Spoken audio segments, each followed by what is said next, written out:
part of any serious crash investigation, our fatality team investigators checked for impairment of the driver.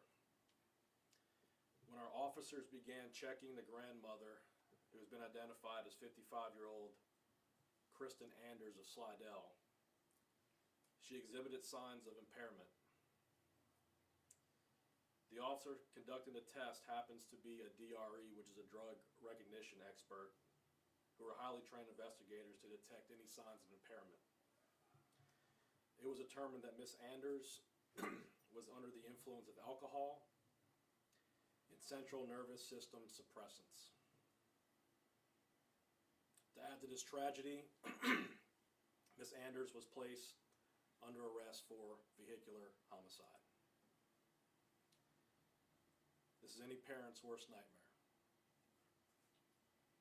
I was at the scene this morning, as well as several of the officers you see behind me. And this greatly affects all of us. We all have kids or grandkids around this age. The first responders who were there had to witness this. So it's hard for all of us, as a community, as first responders. I spoke with the victim's mother several times today, and there isn't anything that I can say to make her feel any better or make this situation better. All we can do is pray for peace. And I just want everybody to understand that this is a very tragic situation for this family. Because not only did they lose their precious 5-year-old child, they're also having to deal with the fact that the grandmother is now under arrest for this incident. Makes a bad situation worse. We can all cast judgment and come to our own conclusions, but nobody, I mean nobody, wins in this case. Any questions? Are you releasing the kid's name at this time? I know it was a 5-year-old boy. Right. Any information on his name, the school he attended? Right. We're not going to release that right now. You know, this is kind of happening really fast, obviously, and we want the family to be able to do what they can. The coroner will release more information later on about the identity of the boy, but yes, he did go to school here at one of our local schools, yes. As far as the grandmother, I know you said she was under influence and anti-depression. Could she have heard the little boy? How was he positioned that she was never able to look back and see that he was there? Right. Did she actually just keep going and then? No, so the grandmother immediately stopped after she realized she had run over something. You know, as far as the events leading up to what happened, all that's still under investigation. It's safe to say that I don't think anybody believes that she knew the child was in front of her car. I think that's very safe to say. But as far as the events leading up to that, and you know, we're still trying to put those pieces together, but she did immediately stop and has been very cooperative with our investigators since the incident. So she didn't back up over him, she drove over? Correct. The car was backed into the driveway, and the 5-year-old was outside and presumably seated in front of the car. We don't know. I mean, it's obviously it's a big SUV, but he was a tiny boy, and she didn't see him.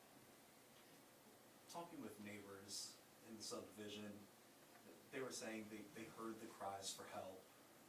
When you all arrived, did the grandmother show any remorse, or did she say anything to officers about what just happened? Look, I was there personally. Okay, it was a tragedy. You know, we're not here to try to vilify anybody. It is what it is. The facts are what they are.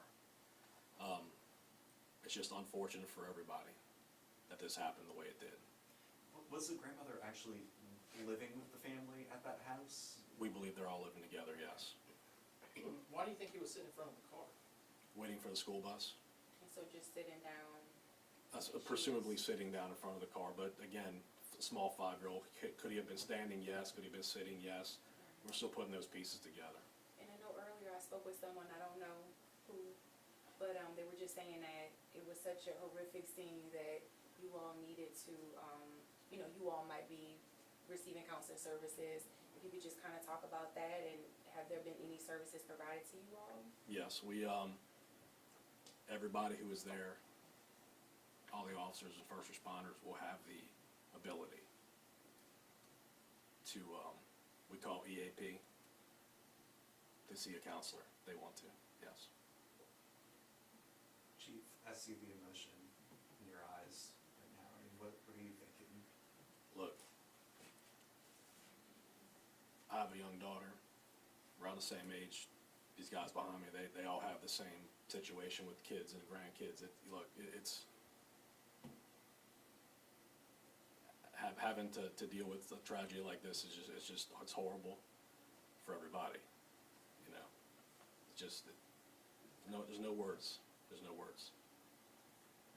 From what I understand, the young boy who died had a sibling. Was that sibling outside at the time as well? So he had two siblings that went to the same school in the same area, and I believe they were in the vicinity. I don't know for sure where they were, but yeah, I mean it was, you know, whoever said it was a tragic scene hit the nail on the head.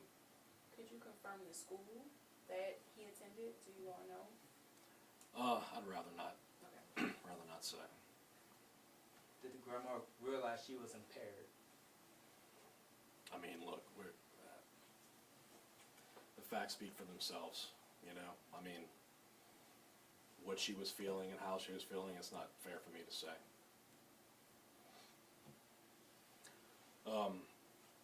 So in closing, I just want to say that, you know, we appreciate the prayers, not for us, but for this family. Let's go home tonight, hug your loved ones a little closer, because, you know, life is precious and we never know when tragedy is going to strike like it did today. And we just need to continue to pray for peace for this family and that they find comfort during this time.